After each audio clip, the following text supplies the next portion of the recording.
はい、カニ座の皆さんこんばんは。アストロカウンセラーの田原です。今回もまたご視聴ありがとうございます。今回は12月の年末までの恋愛運を見てみたいと思います。特に今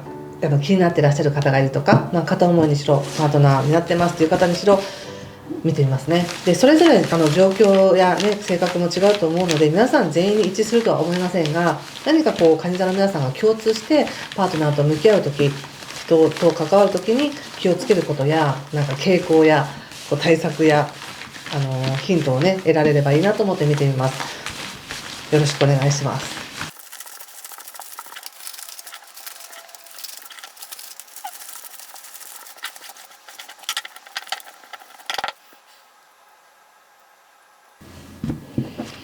はい、じゃあ一緒に見てみましょう。お願いします。まず2人の関係性、年末まではっていうとスターの逆ですね。ちょっと後で解説していきます。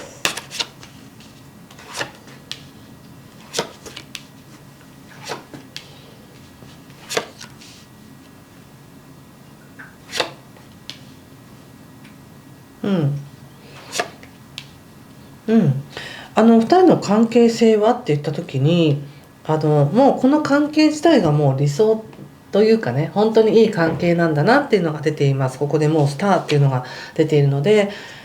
お互いにちゃんとお互いを認めていて、変な言い方ですけど、お互いにお互いのいいところをちゃんと認めて褒めたたえ合う仲間っていうかパートナーっていう感じがするので、とてもいいと思いますよ。いい関係で、向き合っていけるなという感じなので、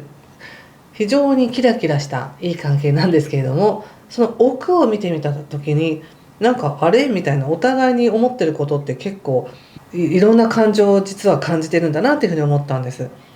2人の関係性とかね、今この人との関係どうですかっていうふうに見たらとてもいい関係です。お互いがお互いのいいところを認め合って、さらに褒めたたえ合うような関係性みたいな感じなので、いいなーって感じなんですけど、年末この相手の方がですね、なんだかすごく極端な感じがしますね。今置かれてるその相手の方の置かれてる状況っていうのが、とにかく新しく何かを始めたいんだっていう思いがすごくあるんです。だけど何を始めたらいいのかわからないとか、これからどうなるのかわからないっていうような、すごいもうマジシャンにお月さんということですごくスタートしたいんだけどまだ見えない霧がかかっているっていうような状況なんですね。でそっちがすごく強くて、この蟹座さんとの関係性っていうのはもちろんいいんだけれども、どっちかっていうと何か対等でありたいとか、蟹座さんと一緒に何かをしていきたいっていう思いちょっとあるんですけれども、それに関していろいろちょっと問題もあってみたいな、急にその夢がいっぱいかと思ったら急にしぼむみたいな感じがあって、なんだかちょっとね、関係性においては蟹座さんが勝手に自分のことを悪く思ってるんじゃないかっていうようなネガティブな想像に頭がやられているというか、考えすぎてるなって感じです。相手の人がね。でそれは現実的に本当に蟹座さんが原因なんですかって言うと、そうじゃないと思いますよ。それは勝手に相手の人が想像して悩んでるっていうだけです。自分の中に生まれるその人生への不安なことっていうものが、この相手に投影されて、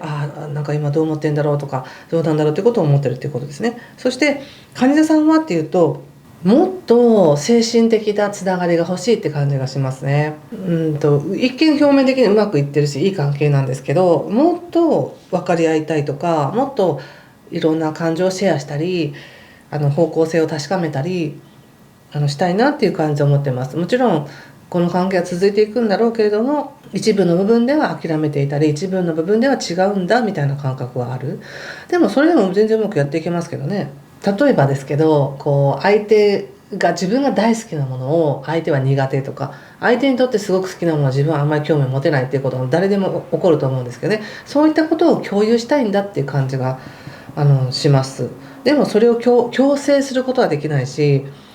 それを言っていくこともできないし、これはこういうものだろうなっていうことで収めている。でそのちょっと俯瞰して見てるような感覚とか、相手は相手だよねみたいな、私は私だよみたいにやってる姿が、もしかしたら相手からするとすごく急に不安になるのかもしれませんね。なので今どういう関係でつながってるかっていうことがすごく重要な気がします。例えば趣味でつながってますとかであれば、趣味という楽しいものがあってそれをやってる以上何の問題もないわけです。だけどじゃあ趣味関係なしにつながれますかって時に、いやつながれないなみたいな感じで勝手に思っていて、でそれを相手の人も不安に思うっていう感じですね。でももしこれが結婚してるとか、もうすでに一緒に暮らしてるとか、もう付き合って長いですっていう場合は、特に2人の関係がここですごく盛り上がるかっていうとそうではなく、静かにこれまで通りやっていけるよねっていう感じがしてるんです。そしてちょっともうちょっと見てみるかな。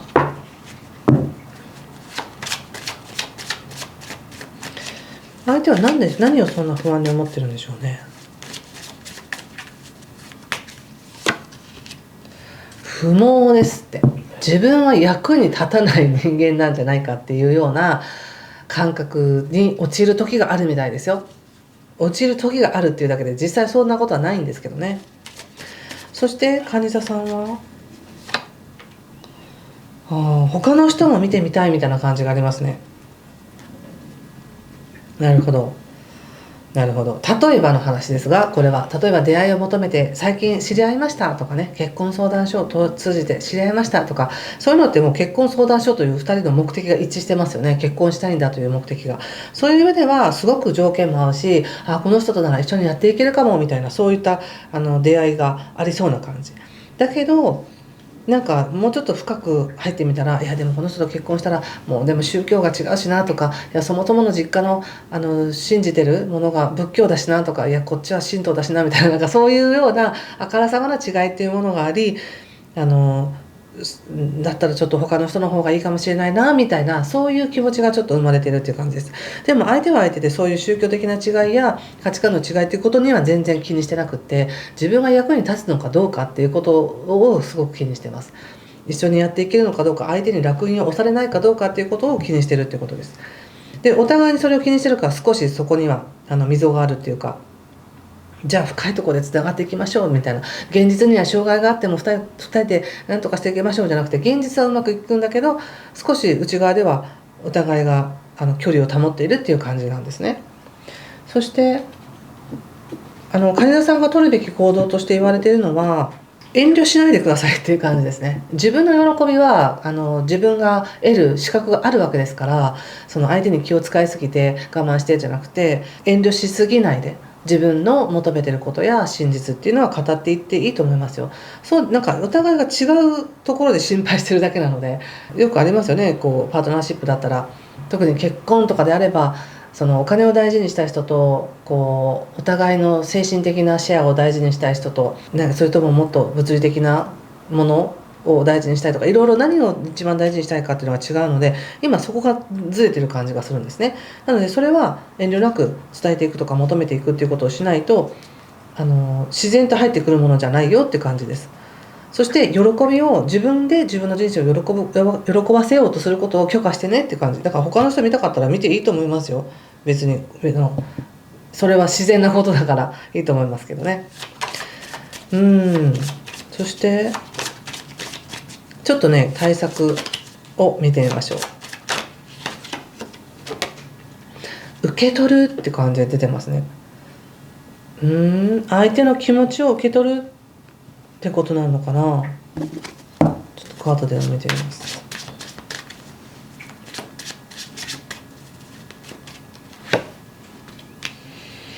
なんかね、遠慮してすごく消極的な受け身になってるみたいです。お互いにだから本当は差し出したいんだとか、本当は伝えたいんだって気持ちがもしかしたらあるかもしれないので、お互いにね、それをお互いに受け取ってみてください。受け取るようにしてみてください。受け取る姿勢を見せるっていうことかもしれませんね、これはね。今後の可能性としては、恋人たちっていうカードが出てきましたし、親密さっていうカードも出ているので、なんだか2人でちょっとこうピクニックに行くとか、こう何か自然の多い場所に行ってのんびりするのかなって感じがしますね。こうすることによってちょっとお互いの存在価値っていうものをまた改めて感じるのかもしれません。こう本当にやっていけるかなこの人とか、自分の存在ってどうなのかなみたいなのを時間を共有する、自然の中で時間を共有することによって解消されていくなって思うので、まずそれはどちらかが誘ったらいいんじゃないですか。行きましょうっていうことで、ちょっと寒いかもしれないけどね。でもイルミネーションも綺麗ですし、この季節はね。はい、ということで、新しい出会いを求めている方、ブランニューの出会いを求めている方、ちょっと見てみましょう。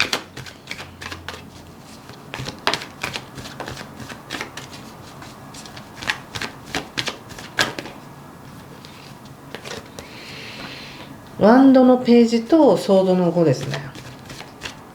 ここでもソードの5出てるのでね、なんとなく自分が誰かを求めることに対して躊躇していたりとか、こう誠実であらねばならないみたいな思いがあり、自分で自分の行動にすごく制限してる感じがします。そしてもう一枚ね、ワンドの5っていうのも出ているので、こうなんか人を求めていくことにも若干疲れてるのかなって感じもしますね。こう自分が頑張って人の出会いを求めるというよりも、自然に来てほしいとか自然に出会いたいみたいな感じがありますね。で、出会いが来たらそれに対して向き合う準備はできていますみたいな感じです。でこっちもまあさっきもね、受け取るっていうカードが出てて、なんか来たら受け取りますよっていう感じがありますね。まあ星で見てもね、12月の21日以降はパートナー運っていうのが出てきますから、まあ年末にかけてはどんどん出会いのチャンスっていうのはあると思います。ただ注意なのは、なんかね、こんなことしていいのかなとか、なんかそういう躊躇がある感じがするんですよね。で、カードのメッセージとしてはいいんですといいんですと、自分が喜びたいんだからいいんですみたいな感じです。自分の欲求とかね、願いっていうものをなんか誰かの判断を恐れて出さないっていうよりも、自分でそれを認めて喜ばせてあげていいんだって感じがすごくしますよ。ソードの5っていうのは、その自分がやってることってずるいのかなとか、誰かに何か文句言われるのかなとか、なんかそういうようなメッセージなんですけど、そういう傾向になりがちということですね、この年末までね。そして今出てきたカードっていうのがこのカードです。これはどうですか？あなたの愛をもっと表現してっていう感じで言われてますよね。もっともっとロマンスを楽しんでみたいな、言っていいんですよって感じで、カードも応援してくれてますよ。ぜひご自身の感覚を許して楽しんでください。で、求めてますけど来ないんですけどという方は、その受け取る方で待機してるんだと思うんですけど、もっと本当に自分の求めてるものを本当に許したらば、どんな行動に出るだろうかと思って行動してみてくださいね。はい、特に12月の7日前後っていい時なんですよ。感覚が変わるいい時なので、それ以降も別に21日以降もいいですし、7日前後だけじゃなくてもいいので、ぜひ楽しんでください。ということで、ここまでにしておきます。もし何かしら良かったですが分かりましたという方で、ぜひいいねボタンやコメントで教えていただけると嬉しいです。12月はライブもする予定ですし、来年の年間リーディングもやる予定なので、楽しみにしててください。ということで、今回もありがとうございました。失礼します。